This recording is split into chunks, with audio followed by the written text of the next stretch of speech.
नमस्कार, आप सबका किरोशा नर्सिंग एकेडमी में एक बार फिर से स्वागत है। जैसा कि हमने एक सीरीज़ स्टार्ट की थी सीओएचओ के मॉडल पेपर के लिए, उसका हम आज अगली कड़ी में सीओएचओ मॉडल पेपर 2 स्टार्ट करेंगे। तो आज हमने बहुत सारे सजेशन से हमने डिसाइड किया है कि कम क्वेश्चन एक बार में कंप्लीट किया जाए। तो आज हम अराउंड 30 क्वेश्चन कंप्लीट करेंगे, लेकिन ईच 30 क्वेश्चन को डिस्क्रिप्शन और विद एक्सप्लेनेशन से एक्सप्लेन करेंगे ताकि वो टॉपिक अपने आप से क्लियर हो जाए और अंदर से कहीं से भी एग्जामिनर क्वेश्चन बनाए उसका आंसर आप दे पाओ। तो चलो हम स्टार्ट करते हैं सीओएचओ पेपर पार्ट 2 के फर्स्ट पार्ट में। तो यहाँ पे क्वेश्चन आप देख रहे हैं, क्वेश्चन रिलेटेड टू यूनिसेफ है। Okay, when was UNICEF establish in which year? तो यूनिसेफ कब, कौन से साल में एस्टैब्लिश किया गया था, इसके रिलेटेड ये क्वेश्चन है। तो आपको ईयर्स दिए हुए हैं, इसमें से कौन से साल में यूनिसेफ एस्टैब्लिश हुआ था, अपन को ये आंसर पूछा गया है। तो यूनिसेफ एस्टैब्लिश हुआ था 11 दिसंबर 1946। ओके, 11 दिसंबर 1946। तो ए अपना करेक्ट आंसर है। UNICEF was established in 11 December 1946। Okay, तो अभी इससे रिलेटेड और क्वेश्चन क्या आ सकते हैं? दूसरा क्वेश्चन ये बन सकता है, full form of the UNICEF, United nation international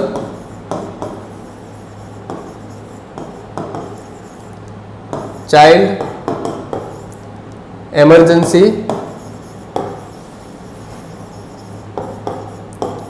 fund. तो यूनिसेफ की फुल फॉर्म पे सेकंड क्वेश्चन बन सकता है, जिसको मैंने डिटेल में बताया दिया, United nation international child emergency fund. Okay, ये दो क्वेश्चन ये हो गए। थर्ड क्वेश्चन और यूनिसेफ से बन सकता है, यूनिसेफ का हेडक्वार्टर कहाँ पे है? यूनिसेफ का हेडक्वार्टर है न्यूयॉर्क। ओके, तो ये चीज स्टडी इस बेसिस पे ही करनी है। जब आपको कंपटीशन एग्जाम करें, आप भले 5000 क्वेश्चन पढ़ लो, 10,000 क्वेश्चन पढ़ लो, इसमें आप रट नहीं सकते ये अपन को, क्योंकि सब सब्जेक्ट का पेपर आएगा। ऐसा नहीं है कि अपने यूनिवर्सिटी में एग्जाम होते थे, कोई भी एक पेपर आया फंडामेंटल है, फंडामेंटल अच्छे से देख लिया, रात को सुबह एग्जाम दे दिया, ठीक है। तो इसमें अपन को क्या करना है, एक तरह से समझना है। जैसे यूनिसेफ आज पढ़ोगे तो ये आगे कभी भी एग्जाम दो, आप सीओएचओ का एग्जाम दो, नर्सिंग ऑफिसर का दो, आगे फ्यूचर में भी सीनियर नर्सिंग ऑफिसर में आपको पढ़ने की जरूरत नहीं पड़े, कहीं से भी क्वेश्चन है आप क्लियर कर सको, ठीक है। तो थर्ड क्वेश्चन ये बनता है, हेडक्वार्टर कहाँ पे? हेडक्वार्टर न्यूयॉर्क में है। कौन सा मतलब देश जो उसको चलाते हैं? यूएसए, ठीक है। और यूनिसेफ का जो एक्टिविटीज क्या होती है, जब ये एजुकेशन में सपोर्ट करता है, चिल्ड्रंस के न्यूट्रिशन में सपोर्ट करता है, कोई भी इमरजेंसी डिजास्टर होता है उसमें इसका यूनिसेफ के द्वारा फंड दिया जाता है, जिसे सपोर्ट करता है। तो इसके अपन ने 4 क्वेश्चन बनते थे जो अपन ने पूरे अच्छे से डिस्कस कर चुके हैं। तो एग्जामिनर क्या चाहता है? यही चाहता है कि बच्चे का नॉलेज कहाँ तक है। तो अगर यूनिसेफ से कहीं से भी क्वेश्चन आए, अपना आंसर अब गलत नहीं होगा, ठीक है। Next question, name of the tiny air sac in the lungs. Okay, ये क्वेश्चन में ये पूछा गया है, लंग्स के अंदर जो टाइनी एयर सैक होता है उसका नाम क्या है, ठीक है। ऑप्शन है ब्रोंक्यूल्स, रिवोलाई, एल्वियोलाई, ब्रोंकाई। तो यहाँ पे मैंने स्ट्रक्चर बनाया हुआ है स्मॉल अपन को डिस्क्रिप्शन के लिए। अपर एयरवे रेस्पिरेटरी लंग्स में अपर रेस्पिरेटरी ट्रैक और लोअर रेस्पिरेटरी ट्रैक में इसको डिवाइड किया गया है। अपर रेस्पिरेटरी ट्रैक में क्या है? Nasal cavity, pharynx and लैरिंग्स। Okay, upper respiratory tract में नेजल कैविटी से अपन जो ऑक्सीजन लेते हैं, सांस लेते हैं, इनहेलेशन करते हैं, फिर फेरिंग्स में जाता है, then larynx, then it comes to lower respiratory tract. Lower respiratory tract में ट्रकिया है। ट्रकिया का अदर नेम क्या है, जो प्रीवियस लेक्चर में अपन ने किया था? वाइन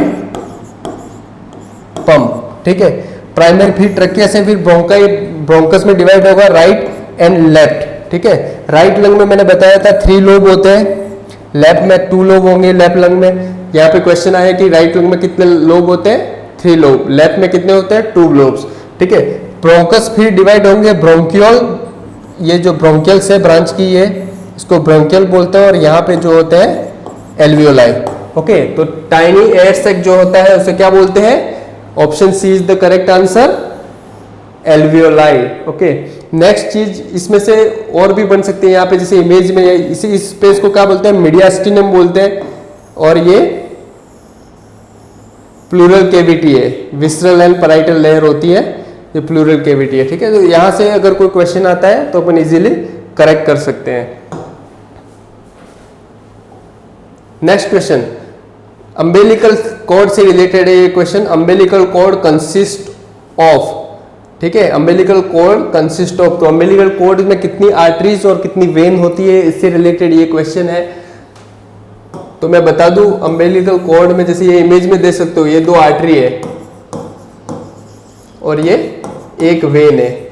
ठीक है, तो इस इमेज के थ्रू आप तो आंसर तो इस क्वेश्चन का तो दे देंगे, umbilical cord consist of 2 arteries and 1 vein, तो A is the correct answer. ठीक है, अब यहां से ये क्वेश्चन तो मैक्स सब लोग अच्छे से क्लियर कर पाएंगे थे। हो सकता है एग्जामिनर थोड़ा सा घुमा फिरा के क्वेश्चन कर। यहां से सेकंड क्वेश्चन क्या बनेगा, सेकंड क्वेश्चन क्या बन सकता है, सेकंड क्वेश्चन ये बनेगा, अम्बिलिकल कॉर्ड्स विच वेसल डिसअपियर। तो एट बर्थ क्या होता है, एट बर्थ अम्बिलिकल कॉर्ड में 4 वेसल्स होती है, 2 आर्टरी एंड 2 वेन। ठीक है, तो जब at the 4th month of the age में क्या होगा, right umbilical vein disappear, obliterate. ठीक है, at the 4th month of the age में क्या होगा, 4 मंथ में राइट अम्बिलिकल वेन ऑब्लिटरेट हो जाता है, बंद हो जाता है, then 7th month of the age में ये डिसअपियर हो जाता है। ठीक है, तो क्वेश्चन यहां से, सेकंड क्वेश्चन यहां से बनेगा, ये अश्योरिटी है, अगर ये क्वेश्चन नहीं आता है तो ये क्वेश्चन आएगा। ठीक है, तो राइट अम्बिलिकल वेन डिसअपियर होगा और लेफ्ट अम्बिलिकल वेन प्रेजेंस रहेगा। ठीक है, थर्ड क्वेश्चन यहां पे बन सकता है, जो अम्बिलिकल आर्टरीज है, ठीक है, ये जो रेड में है अम्बिलिकल आर्टरीज है, 2 अम्बिलिकल आर्टरीज है। अम्बिलिकल आर्टरीज का फंक्शन क्या है, ये क्या करते हैं, mother to baby to mother, ये क्या करते हैं, जो डीऑक्सीजनेटेड ब्लड है। ठीक है, कंफ्यूज नहीं होना है, जैसे अभी आर्टरी का फंक्शन क्या है, ऑक्सीजनेटेड ब्लड ट्रांसफर करना, लेकिन ये यहाँ पे अम्बिलिकल आर्टरी क्या करते हैं, जहां से जो बेबी में जो डीऑक्सीजनेटेड ब्लड है वो बाहर देके mother through umbilical arteries mother के पास जाता है, और oxygenated blood through placenta then umbilical vein से फीटस में जाता है। ठीक है, तो थर्ड क्वेश्चन यहाँ पे हमने कंप्लीट कर लिया कि ये चीजें मतलब अम्बिलिकल आर्टरीज क्या कौन सा ऑक्सीजनेटेड ब्लड ट्रांसफर करती है या डीऑक्सीजनेटेड। यहां से क्वेश्चन आया तो आपको बताना है अम्बिलिकल आर्टरीज फीटस से जो डीऑक्सीजनेटेड ब्लड है वो प्लेसेंटा में ट्रांसफर करती है, और जो अम्बिलिकल वेन होती है जो मदर से थ्रू प्लेसेंटा जो ऑक्सीजनेटेड ब्लड है वो फीटस की ओर ट्रांसफर होता है। ठीक है, तो थर्ड क्वेश्चन अपन ने इजीली कवर कर लिया। फोर्थ क्वेश्चन यहां पे आ सकता है कि जो अम्बिलिकल को वेसल्स के चारों ओर जो जेली होती है, ठीक है, उस जेली का नाम क्या है, उसे क्या बोलते हैं, जिलेटिनियस जेली। ये शाइनी आप देख रहे हो, जिलेटिनस जेली होती है, उसे बोलते हैं वाटन जेली। ओके, तो यहां से अपना फोर्थ क्वेश्चन भी आप इजीली करेक्ट कर पाएंगे। पांचवा क्वेश्चन क्या बन सकता है अम्बिलिकल कॉर्ड से, एग्जामिनर ऐसा ही सोचेगा। ठीक है, इजीली अपन ने 3 से 4 क्वेश्चन कवर कर लिया।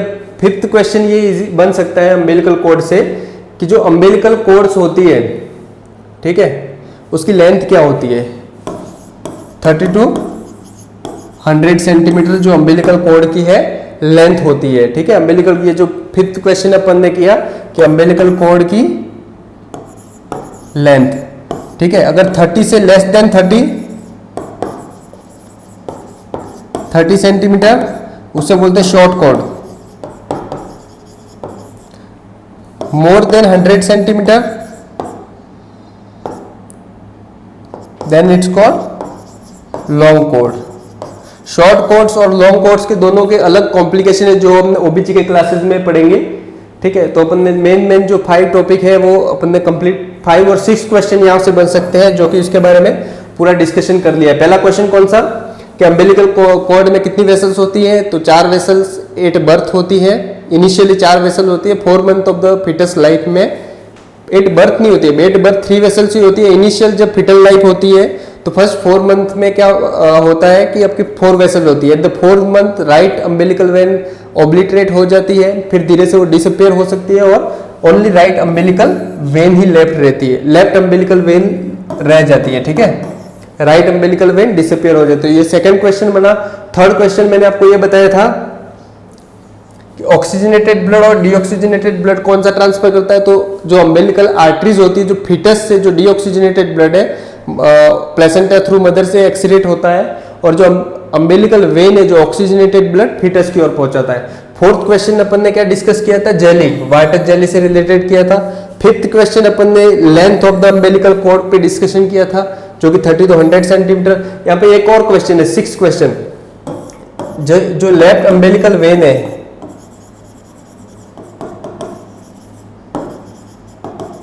ओके, जब फिटल सर्कुलेशन के बाद जब normal life foetal life start होती है तब क्या होता है, ये लेफ्ट अम्बिलिकल वेन कन्वर्ट होकर क्या बनती है, तो left umbilical when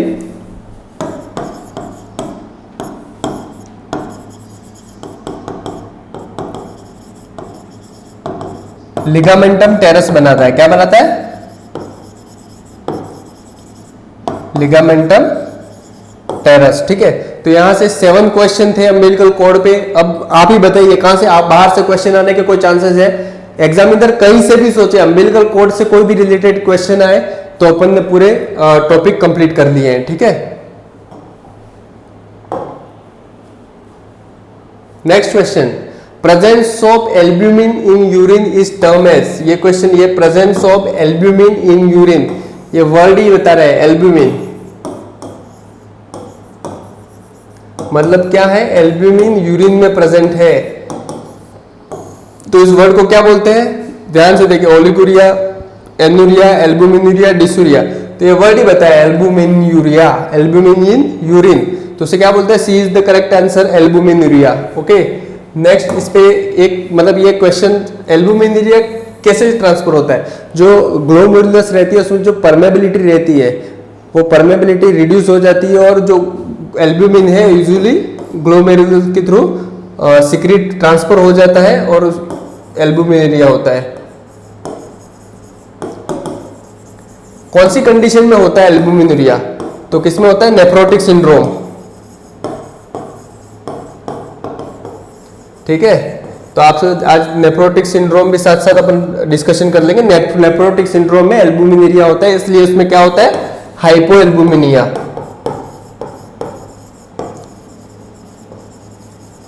okay, nephrotic syndrome में क्या होता है, हाइपोएल्ब्यूमिनिया आता है। ठीक है, नेक्स्ट अपन बेसिक जो ऑप्शन है उसमें ओलिगुरिया। ओलिगुरिया क्या कहलाता है, व्हाट इज ओलिगुरिया, जब less than 400 ml of urine in 24 hours, 24 hours के अंदर 400 ml से कम यूरिन एक्सक्रीशन होता है तो उसे बोलते हैं oliguria. Anuria less than 100 ml। Anuria का मतलब ए का वर्ड का ही मतलब है एब्सेंस, एब्सेंस ऑफ यूरिन को एनुरिया बोलते हैं, लेकिन अपन कंसीडर करें लेस देन 100 ml यूरिन इन 24 आवर्स। एल्ब्यूमिनुरिया मैंने समझा दिया, एल्ब्यूमिनुरिया क्या है, प्रेजेंस ऑफ एल्ब्यूमिन और प्रोटीन इन द यूरिन। ठीक है, डिसूरिया पेनफुल यूरिनेशन और difficulty in urination, in urination को बोलते हैं डिसूरिया। अभी यहां से कितने क्वेश्चन में क्लियर होगा, ओलिगुरिया टर्म क्लियर है, एनुरिया क्लियर, एल्ब्यूमिनुरिया जो कोई क्वेश्चन क्लियर, डिसूरिया क्लियर। ठीक है, अभी एक चीज और बता सकते हैं अपन, एल्ब्यूमिन का नॉर्मल लेवल कितना है,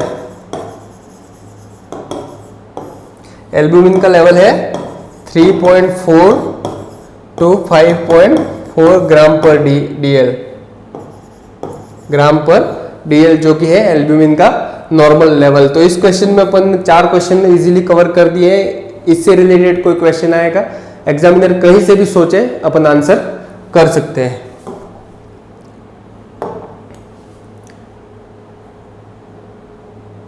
ठीक है, नेक्स्ट है WBC, white blood cells are the responsible for. WBC का मेनली फंक्शन क्या है? Defence mechanism.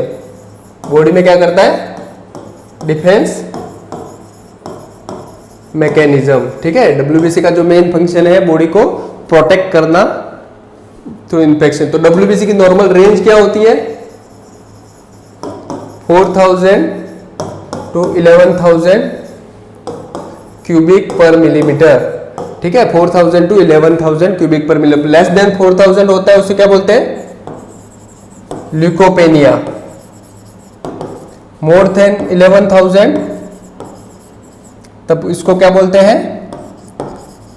ल्यूकोसाइटोसिस। ठीक है, तो ये टर्मिनोलॉजी थी, अपन ने एक्सप्लेन कर दी। अब आते हैं क्वेश्चन के अंदर। क्वेश्चन क्या पूछा है? WBC are responsible for, option है फेगोसाइटोसिस, पायरोसाइटोसिस, एक्सोसाइटोसिस और एंडोसाइटोसिस। ठीक है, तो अपन आगे बताऊंगा मैं फेगोसाइटोसिस क्या है। इसका आंसर तो अपना बता सीधा है, phagocytosis A is the correct answer. आपने सबने पढ़ा होगा WBC का फंक्शन क्या है? फेगोसाइटिस। वो क्या करता है? जब कोई बैक्टीरिया बॉडी के अगेंस्ट आता है, कोई भी पैथोजन है, तो उसको क्या करता है? आप इस इमेज से अच्छे से समझ जाएंगे, इसलिए मैंने इमेज इंक्लूड किया है।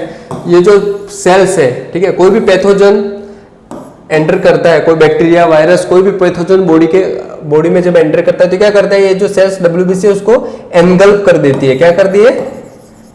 एनगल्फ कर देती है। ठीक है, मतलब अंदर ले लेती है। फिर अंदर लेके क्या करती है? ये उसको थ्रू लैक्टिक एसिड जनरेट करके लाइसोसोम से कनेक्ट कर लेती है, फिर उसको पैथोजन को क्या डिस्ट्रॉय कर देती है। आप देख सकते हो उसको WBC के अंदर फेगोसाइटोसिस, उसको पूरा एनगल्फ करके उसको लाइसोसोम्स में कन्वर्ट करके थ्रू लैक्टिक एसिड उसको डिस्ट्रॉय कर देती है। तो इसका काम है इसका मेन ही यही चीज है, पैथोजन को डिस्ट्रॉय करना। तो इसका आंसर क्या करेक्ट आंसर हो गया? बता दिया मैंने, phagocytosis. WBC are responsible for phagocytosis. Next question ये, the graft of the patient taken from his own body. ठीक है, इसको क्या बोलते हैं? The graft of the patient taken from his own body. ठीक है, तो जब किसी पेशेंट को खुद की बॉडी का, जैसे अपने चेस्ट पे कोई इंजरी हो गई तो चेस्ट पे जो स्किन ग्राफ्ट लगाना है, थाइस से ग्राफ्ट लिया, खुद की बॉडी से ग्राफ्ट लिया, उसे क्या बोल देंगे? Autographed, own body. ओलोग्राफ्ट क्या है? Same species. ठीक है, human to human to human. अगर आप एक ह्यूमन से दूसरे ह्यूमन से स्किन ट्रांसप्लांट कराते हैं उसे बोलते हैं ओलोग्राफ्ट। हेट्रोग्राफ्ट क्या है? एक तरह से ये आता है जीनोग्राफ्ट। क्या है हेट्रोग्राफ्ट? जीनोग्राफ्ट। इसमें क्या होता है? Other species,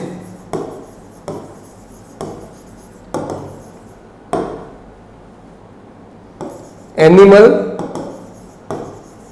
to human. ठीक है, एनिमल से स्किन लेके ह्यूमन में ट्रांसप्लांट करना, उसको बोलते हैं हेट्रोग्राफ्ट। आइसोग्राफ्ट क्या है? ट्विंस में, अगर कोई ट्विंस है, one twins to other twins skin transplant, इसको बोलते हैं आइसोग्राफ्ट। ठीक है, यहां से अगर ग्राफ्ट से रिलेटेड कोई भी क्वेश्चन आए तो अभी गलत नहीं होगा कि ग्राफ्ट से मतलब ऑटोग्राफ्ट क्या है, ओलोग्राफ्ट क्या है, तो कोई भी टाइप, ऑटो, ओलो, हेट्रो, होमो, आइसोग्राफ्ट, कहीं से भी क्वेश्चन आए तो अब गलत नहीं होगा। क्या है ऑटोग्राफ्ट? क्या है? ओन बॉडी से ग्राफ्ट अपने एक पार्ट से दूसरे पार्ट में ट्रांसप्लांट करना, autograft. Allograft same species, human to human. Heterograft animal to human. Isograft अगर कोई ट्विंस है तो उसे बोलते हैं आइसोग्राफ्ट।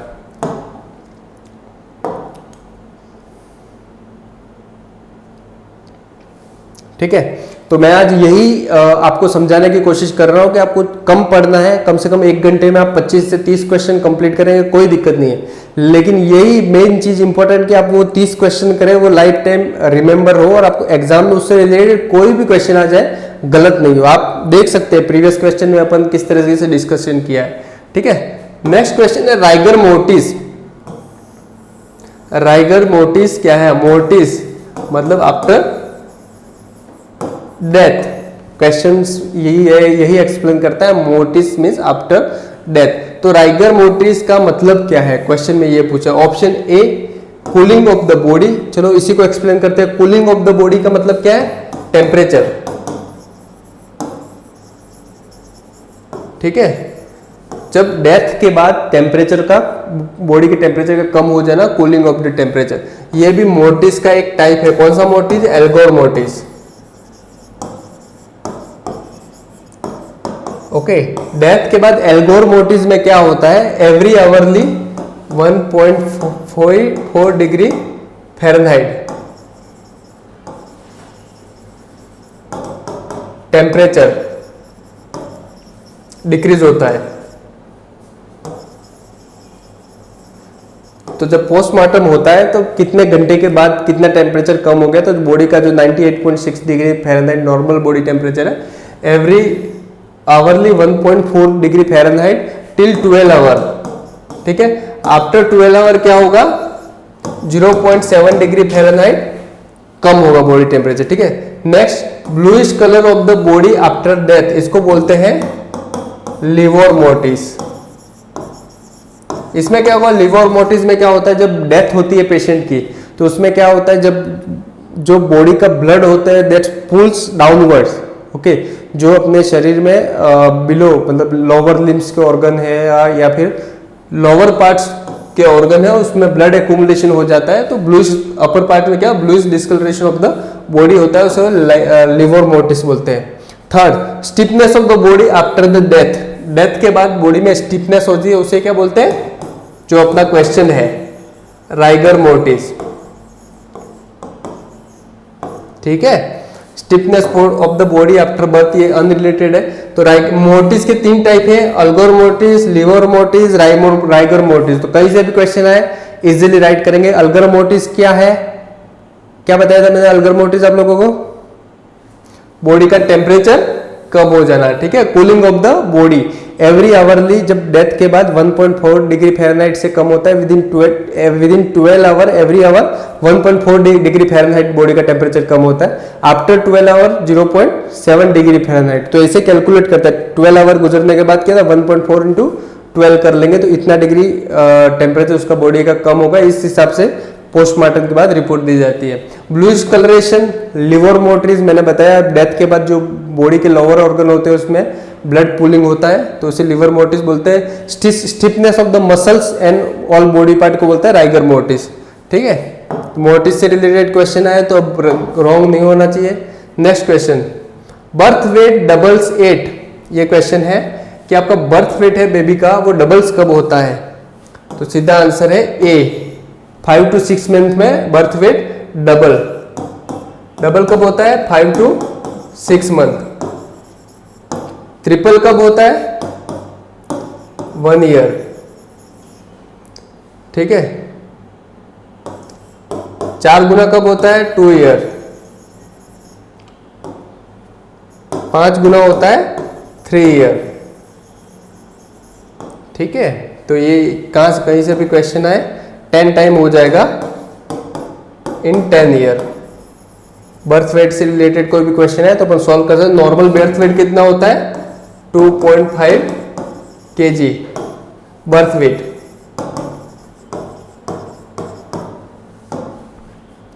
ठीक है, बर्थ वेट से रिलेटेड कोई भी क्वेश्चन है अपन सॉल्व कर सकते हैं। नॉर्मल बर्थ वेट ये है, डबल्स इट्स 5 to 6 मंथ में होगा। ट्रिपल कब होगा बर्थ वेट? तो 1 ईयर में होगा। 4 times 2 year, 5 times 3 year, 10 time 10 years. Okay, अपन इसमें बता दें अगर लो बर्थ वेट क्या है? 1.5 kg से कम। Extremely very low birth weight क्या है? ठीक है, लो बर्थ वेट 2.5 kg से कम, very low birth weight 1.5 kg से कम, extremely low birth weight less than 1 kg। ठीक है, तो यहां से क्वेश्चन अभी गलत होने के चांसेस नहीं रहेंगे। Next question, hardest substance of the body, सबसे बॉडी में सबसे मजबूत पार्ट ऑर्गन कौन सा है? बोन्स, बोन पता है अपन को मजबूत है। ब्लड एक लिक्विड फॉर्म में है। इनेमल जो टिथ्स के साइड में होता है, टिथ्स में होता है यूजुअली। टेंडन जो कि जॉइंट में होता है। तो सबसे बॉडी का हार्डेस्ट पार्ट है वो कौन सा है? इनेमल। तो enamel is the correct answer. Average weight of the placenta, ये क्वेश्चन है वेट ऑफ द प्लेसेंटा पे क्वेश्चन है। Average weight of the placenta कितना है? ओबीजी का टॉपिक है ये।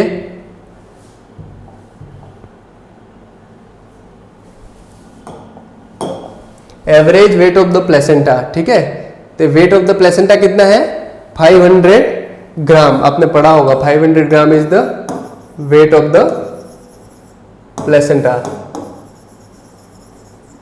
नॉर्मली, ठीक है। प्लेसेंटा कौन से शेप में होता है? डिस्क शेप, ठीक है, डिस्कोइड। प्लेसेंटा का शेप कौन सा होता है? डिस्कोइड। इसमें कोटिलिडोन कितने होते हैं? 16 to 20 लोब होते हैं, ठीक है। इसका जो फिटल सरफेस होता है उसका नाम क्या है? एमनियन। क्या नाम है? एमनियन, ठीक है। मैटरनल सरफेस उसको बोलते हैं कोरियन, ठीक है। मैटरनल सरफेस का नाम है कोरियन। जो एमनियन होता है वो शाइनी होता है, ठीक है, ये रफ होता है। इसमें से आप इजीली जो ब्लड वेसल्स सब कुछ आप इजीली एमनियन के थ्रू देख सकते हैं। तो इससे प्लेसेंटा से रिलेटेड इस टाइप के क्वेश्चन आ सकते हैं, तो अपन को राइट करना है। तो बेसिक जानकारी मैंने प्लेसेंटा के बारे में दे दी है। प्लेसेंटा का जो वेट होता है 500 ग्राम होता है, ठीक है। प्लेसेंटा में ब्लड सप्लाई भी 500 to 600 ml होती है, ठीक है।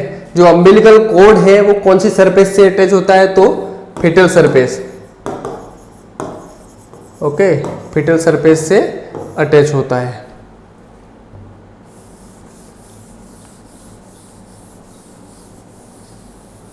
प्लेसेंटा से रिलेटेड अगर क्वेश्चन आता है इस बेसिक जानकारी की, तो ये अपन आंसर राइट करेंगे। Next, WHO concept of the health stress on. WHO ने जो हेल्थ की डेफिनेशन है या कंसेप्ट पे किस चीज में जोर दिया है?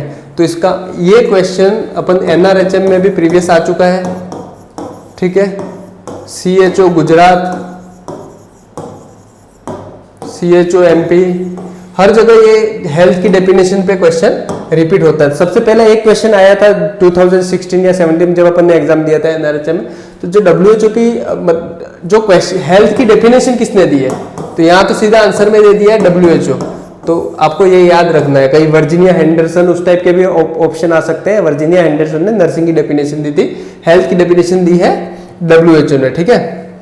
तो जो मेनली जो कंसेप्ट स्ट्रेस किया है हेल्थ की definition, health is a state of complete physical, mental and social, ठीक है। जो हेल्दी पर्सन क्या है? जो फिजिकली, मेंटली और सोशली फिट रहेगा वो हेल्थी पर्सन है। तो हेल्थ की definition he health is a complete physical, mental and social wellbeing, ठीक है। और merely, not merely absence of disease और इन्फर्मिटी, ठीक है। इसकी डेफिनेशन ही ये है कि हेल्थ क्या है? जो एक कंप्लीट सोशली, फिजिकली और मेंटली स्वस्थ रहे। न केवल कि ऐसा ही नहीं है कि बस उसमें कोई बीमारी नहीं है, बीमार नहीं है इसलिए हेल्दी है, नहीं। अगर वो फिजिकली, मेंटली और सोशली हर तरफ से वो एक तरह से स्टेबल है तो उसे हेल्दी पर्सन बोलेंगे, ठीक है। तो ये क्वेश्चन आ सकता है कि हेल्थ की डेफिनेशन किसने दी? यहाँ पे एक क्वेश्चन ये बनेगा WHO ने। बाकी ये तीन ऑप्शन, सेकंड क्वेश्चन तो अपन ने डिस्कस कर ही लिया है।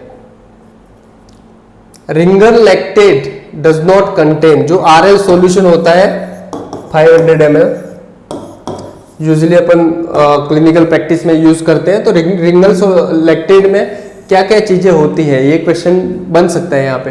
तो सोडियम होता है, पोटेशियम होता है, क्लोराइड होता है, बट बाइकार्बोनेट नहीं होता है। तो इसका क्वेश्चन क्या है, Ringer lactate does not include, तो आंसर क्या बनेगा, बाइकार्बोनेट।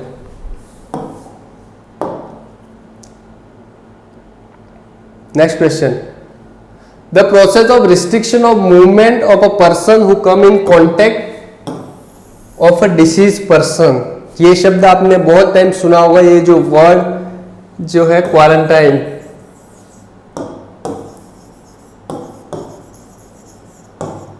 ठीक है। अभी तो ये फेमस वर्ड है, शायद आपने देखा होगा, सबसे ज्यादा सर्च किया जाना वर्ड है क्वारंटाइन। तो इसका करेक्ट आंसर है क्वारंटाइन। इसका मतलब क्या है, कोई जो डिसीज्ड पर्सन है, कोई इन्फेक्टेड पर्सन है, जो अभी मेन अपना चल रहा है कोरोना वायरस, तो जो कोरोना वायरस संक्रमित पेशेंट के कांटेक्ट में आए हैं उसे अलग करना, ठीक है, उसके मूवमेंट को रिस्ट्रिक्शन करना, उसे होम में रखना, उसे बोलते हैं क्वारंटाइन, ठीक है। क्वारंटाइन जो इन्फेक्टेड पर्सन है उसको नहीं, जो उससे कांटेक्ट में आया है, जो पर्सन इन्फेक्टेड हो चुका है उसके कांटेक्ट में आया है, उसके मूवमेंट को रिस्ट्रिक्ट करना ताकि वो इन्फेक्शन को नहीं स्प्रेड कर सके, उसे बोलते हैं क्वारंटाइन, ठीक है। सर्विलेंस क्या बोलते हैं, इसका मतलब है देखभाल। सर्विलेंस का मतलब क्या है, हिंदी में देखें तो देखभाल। आपको अंडर द सीसीटीवी सर्विलेंस आपने हर जगह देखा होगा। तो दो टाइप के सर्विलेंस होते हैं, active surveillance, passive surveillance. Active surveillance क्या है, जब डॉट्स थेरेपी देते हैं, आपको पता होगा कि जो टीबी की जो टैबलेट्स लेते हैं, रिफाम्सिन, आइसोनियाजाइड, तो वो क्या अंडर द ऑब्जर्वेशन देते हैं, उसे बोलते हैं एक्टिव सर्विलेंस।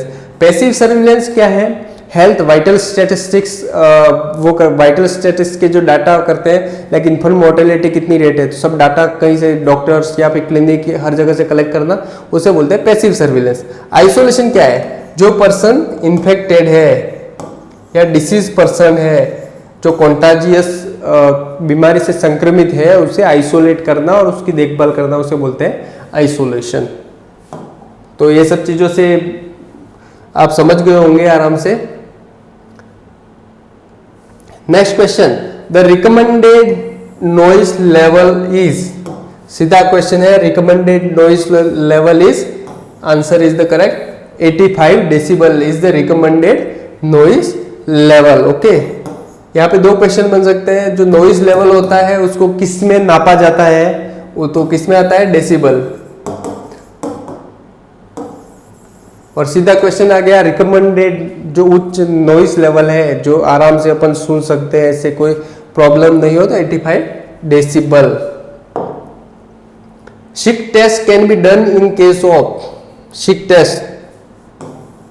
टेस्ट कौन सी बीमारी को डिटेक्ट करने में करते हैं, जर्मन मिजल्स नहीं, जो जर्मन मिजल्स का दूसरा नाम क्या है, रूबेला,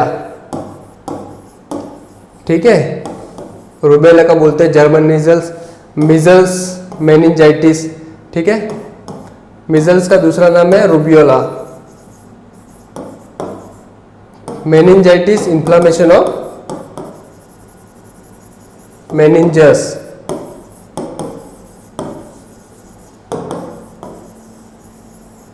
इन्फ्लामेशन ऑफ मेनिंजस। तो डिप्थेरिया, यहाँ पे डिप्थेरिया में जो टेस्ट करते हैं उसके एंटीटॉक्सिन को पता लगाने के लिए कि उसमें डिप्थेरिया के लिए एंटीबॉडी है नहीं, तो उसे बोलते हैं शिक टेस्ट, ठीक है, शिक टेस्ट।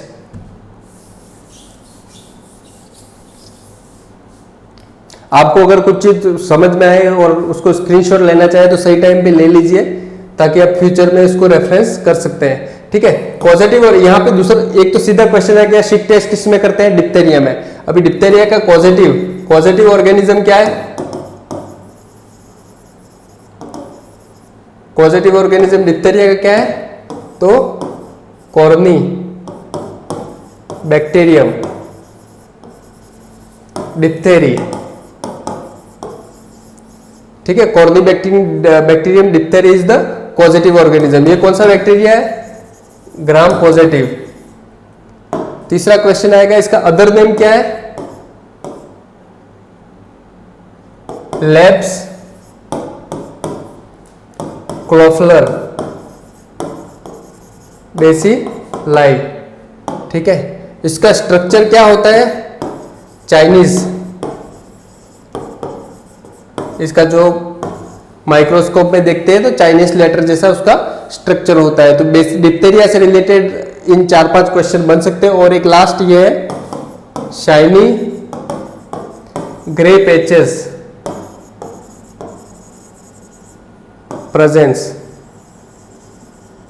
ठीक है, shiny grey patches present in oral mucosa membrane, ठीक है। इसको क्या बोलते हैं? False membrane, false membrane presents in diphtheria, ठीक है। तो यहां से कहीं से भी क्वेश्चन आए अपन करेक्ट करेंगे। शिक टेस्ट में क्या करेंगे? 0.05 ml एंटीटॉक्सिन इंजेक्टेड करेंगे इंट्राडर्मली, ठीक है। उसका अगर एंटीटॉक्सिन एंटीबॉडी डेवलप हो गई है तो रेड इन्फ्लामेशन हो जाएगा इंजेक्शन साइट पे, ठीक है। Next, peg cells are seen in, next question ये है पैक सेल्स कहां पे पाई जाती है? वेजाइना में, वल्वा में, ओवेरी में, फैलोपियन ट्यूब में। इसका करेक्ट आंसर सीधा है fallopian tube is the correct answer, ठीक है। फैलोपियन ट्यूब के वॉल्स में पैक सेल्स पाई जाती है। फंक्शन क्या है पैक सेल्स का? पैक सेल का मेनली फंक्शन क्या है? ये स्पर्मेटोजोआ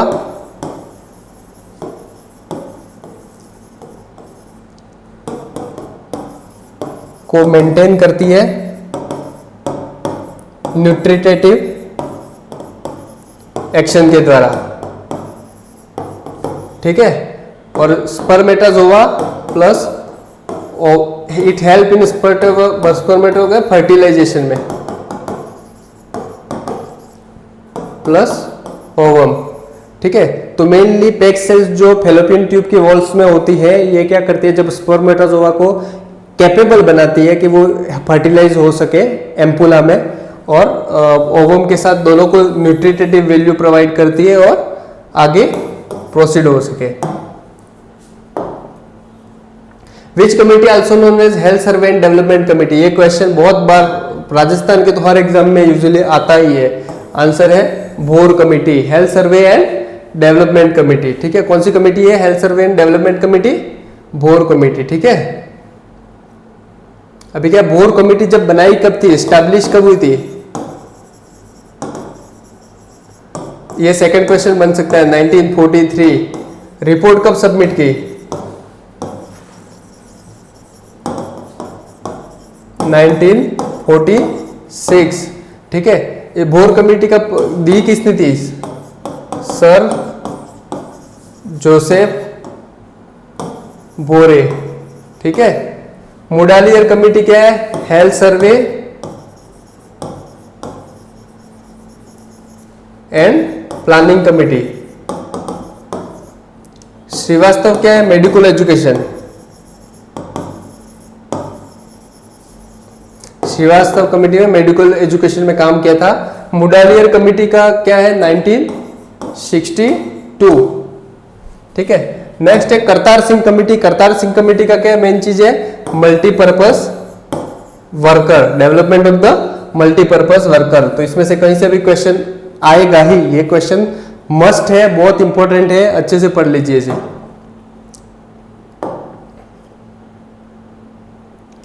ठीक है, नेक्स्ट क्वेश्चन है position of the uterus. Uterus की पोजीशन कौन सी है? रेट्रोवर्टेड, एंटीवर्टेड, एंटीफ्लेक्स, एंटीवर्टेड, रेट्रोवर्टेड, रेट्रोवर्टेड एंड एंटीफ्लेक्स। तो इसकी करेक्ट आंसर है बी, एंटीवर्टेड एंड एंटीफ्लेक्स, ठीक है। ये पोजीशन है एंटीवर्टेड एंड एंटीफ्लेक्स। सीधा क्वेश्चन आएगा, position of the uterus is anteverted and anteflex. What do you mean by the incidence? Option A, new cases of any disease. Option B, old cases of any disease. Option C, total case of the any disease. Option D is all of the above. तो incident जो term है उसका meaning क्या है कि जो भी कोई डिसीज होती है, कोई भी एपिडेमिक होती है, तो जो भी न्यू केसेस होते हैं उसे बोलते हैं incidence. Old cases of the any disease को क्या बोलते हैं? प्रिविलेंस। ये एग्जाम्पल के थ्रू अच्छे से एक्सप्लेन किया है। ये जो वाटर टैंक है जिसमें ये प्रीवियस वाटर एक्यूमुलेटेड हुआ है, मतलब प्रीवियस जो डिसीजेज है उसके क्या बोलते हैं, प्रिवेलेंस, और जो न्यू इन्वॉल्व हो रहे हैं डिसीज उसे बोलते हैं इंसिडेंस। तो A is the correct answer. Incidence means number of new cases of any disease. Next question, IMNCI, इसका क्वेश्चन ये है IMNCI का फुल फॉर्म क्या है? What is full form of the IMNCI? Option A international maternal neonate child immunization, intramuscular neonatal care initiative, intramuscular neonatal child illness, option D is the integrated management of the neonatal and childhood disease. Option D is the correct answer. ICDS, integrated management of neonatal and childhood illness, IMNCI। पहला question तो ये बन गया IMNCI का full form क्या है। Next question क्या बनेगा, IMNCI कौन से ईयर में आया था? 1975 में। IMNCI कब लॉन्च हुआ था? 1975। IMNCI के अंडर कौन से स्टाफ अपॉइंट किए जाते हैं? आंगनवाड़ी वर्कर, ठीक है, anganwadi worker. Okay, next anganwadi, इससे रिलेटेड क्वेश्चन था। आंगनवाड़ी वर्कर 1000 पॉपुलेशन पे एक आंगनवाड़ी वर्कर अपॉइंट किया जाता है। Next question, which committee is also known as health survey planning committee? अपन ने प्रीवियस क्वेश्चन में डिस्कस किया था। Health survey and development committee कौन सी है? Bhore committee, health survey and development committee. Planning committee कौन सी है? Health survey and planning committee is given by Mudaliar committee, AL Mudaliar, ठीक है। Health survey and planning committee किसके द्वारा दी? AL मुडालियर, 1962, ठीक है। 1962 में Srivastava committee, medical education,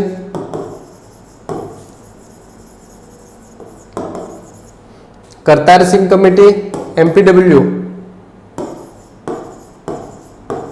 worker, ठीक है। मैन पावर वर्कर के लिए करतार सिंह कमेटी बनाई गई थी। ORS means, next question, ORS means, जो ORS का मतलब है, option oral rehydration solution, oral rehydration therapy, overall rehydration solution, oral rehydration Sirin. तो ORS का फुल फॉर्म क्या है? ओरल रिहाइड्रेशन सॉल्यूशन, ठीक है। ओरल रिहाइड्रेशन सॉल्यूशन, क्या चीजें इसमें होंगे? Content sodium chloride, trisodium citrate, potassium chloride,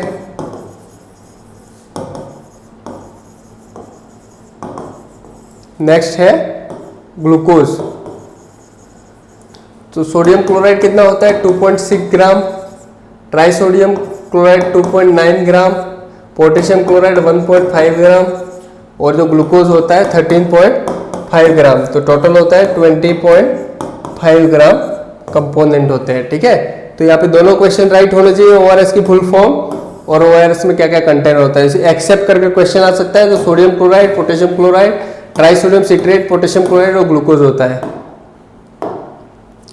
isolate of the Langerhans produce, जो आइसोलेट्स ऑफ द लैंगरहैंस क्या प्रोड्यूस करती है? बाइल, ट्रिप्सिन, इंसुलिन और रेनिन। तो करेक्ट आंसर क्या है? आइसोलेट्स ऑफ द लैंगरहैंस जो होती है वो इंसुलिन प्रोड्यूस करती है। बाइल्स कौन प्रोड्यूस करता है? लीवर, स्टोर्ड इन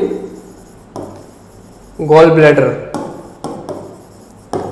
बाइल से रिलेटेड क्वेश्चन आया तो produce in liver, stored in gall bladder, और कितना होता है? 500 ml प्रोड्यूस होता है। ट्रिप्सिन प्रोटीन डाइजेशन में हेल्प करता है।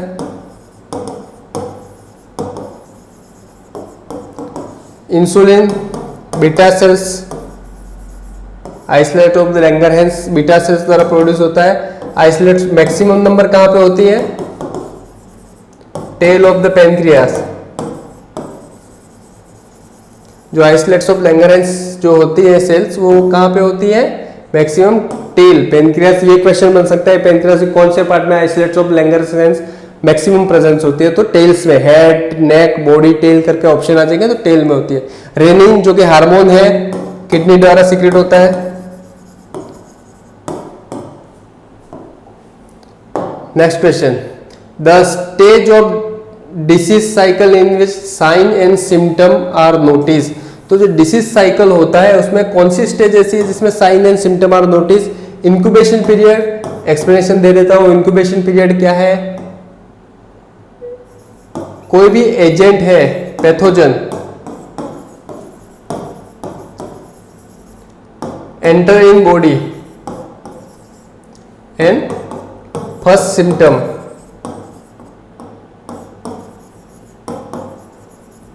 ठीक है। कोई भी एजेंट जब बॉडी में एंटर करता है, फिर वो जो डिसीज प्रोड्यूस करता है उसे बोलते हैं इंक्यूबेशन पीरियड, ठीक है। प्रोड्रोमल स्टेज क्या है? Maximum infectivity. कौन सा स्टेज ऐसा है जिसमें मैक्सिमम इन्फेक्टिविटी, मतलब मैक्सिमम इन्फेक्शन के स्प्रेड होने के चांसेस है, जो कि है प्रोडर्मल स्टेज। और ये इसमें एक क्वेश्चन ये भी बन सकता है, कौन सा स्टेज है जिसमें first sign and symptom appear होते हैं? तो प्रोडर्मल स्टेज में होते हैं, लाइक नॉर्मल फटीग, वीकनेस, ये सब प्रोडर्मल स्टेज में होते हैं। Fastigium, highest point of the disease, और disease confirmative symptom,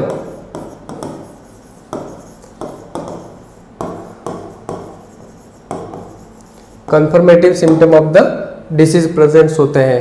next, difference stage और कन्वलेंस।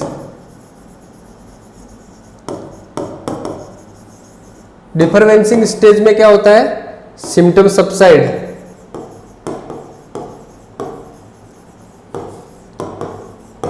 ठीक है। कन्वलेंस में क्या है? ग्रेजुअली नॉर्मल सिचुएशन में आना। डिसीज के बाद ग्रेजुअली डिसीज सबसाइड हो गए, नॉर्मल सिचुएशन में आता, कन्वलेंस स्टेज में होगा। Next question, which bacillus is responsible for the acidic medium in vaginal secretions? कौन सा ऐसा बेसिलस होता है जो वेजाइना में एसिडिक एनवायरनमेंट क्रिएट करता है? तो कौन सा है? Doderlein bacilli. इसका करेक्ट आंसर ए ही है, डोर्डेलिन बेसिलाई। ई कोलाई पे कोई क्वेश्चन आए, diarrhoea and UTI. E coli क्या करता है? Diarrhoea and UTI.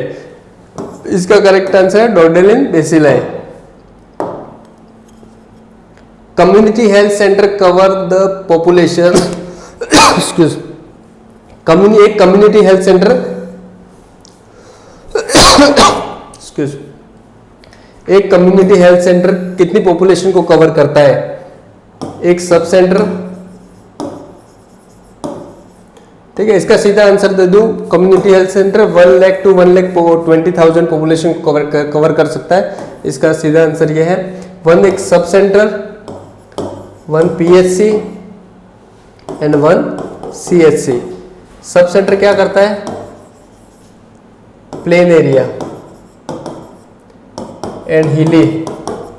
Plain area में सब सेंटर 5,000 पॉपुलेशन को कवर करता है, हिली एरिया में 3,000 पॉपुलेशन, PHC प्लेन एरिया में 30,000,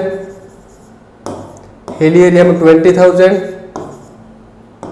CHC प्लेन एरिया में 1,20,000 और हिली एरिया में 80,000,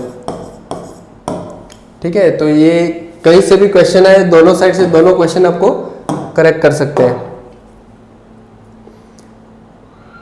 dash disease is characterised by episode of rapid injection of large volume of the food followed by vomiting. एक साथ से एक large volume of the food, मतलब खाना खाना और उसके बाद तुरंत वोमिटिंग कर देना, कौन सा ईटिंग डिसऑर्डर के अंदर आता है? ये क्या है? Eating disorder. क्या होता है ये? Eating disorder. तो उसका क्या बोलते हैं?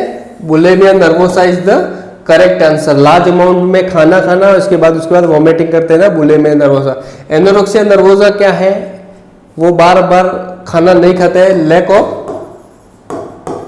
Eating, anorexia nervosa. Binge eating it's come in bulimia nervosa. Obesity भी मतलब ज्यादा ओवर डाइटिंग के बाद ओबेसिटी होने के चांसेस रहते हैं। नेक्स्ट क्वेश्चन कुछ टर्मिनोलॉजी से रिलेटेड है। Gluconeogenesis, neo the word itself से neo means new, formation of the new sugar from protein और fat is called as gluconeogenesis. तो ये इसका करेक्ट आंसर है B, conversion of the glucose to glycogen, glucose से glycogen बनना उसको बोलते हैं glycogenesis. Next, conversion of the glycogen to glucose, तो ग्लाइकोजन से ग्लूकोज कैसे बनता है, ग्लाइकोजन ब्रेक डाउन होगा और ग्लूकोज बनेगा, उसको बोलते हैं ग्लाइकोजिनोलाइसिस। क्या बोलते हैं, ग्लाइकोजिनो। यहाँ पे 3 में से एक क्वेश्चन आने की पूर्ण संभावना है, ग्लूकोनियोजिनेसिस, ग्लाइकोजिनेसिस और ग्लाइकोजिनोलाइसिस। ठीक है। Next and last question today का है, excessive urination at night is term as, night में, रात में जब एक्सेसिव यूरिनेशन होता है उसे क्या बोलते हैं, टर्म इटसेल्फ से नाइट नॉक्चुरिया। ठीक है, तो B is the correct answer, excessive urination is night is called as nocturia. Micturition क्या होता है, अर्ज ऑफ यूरिनेशन। ठीक है, इसमें क्या फीलिंग ऑफ द यूरिनेशन होता है जब ब्लैडर फुल होता है। Dysuria, painful urination, painful urination. Pyuria, pus in urine.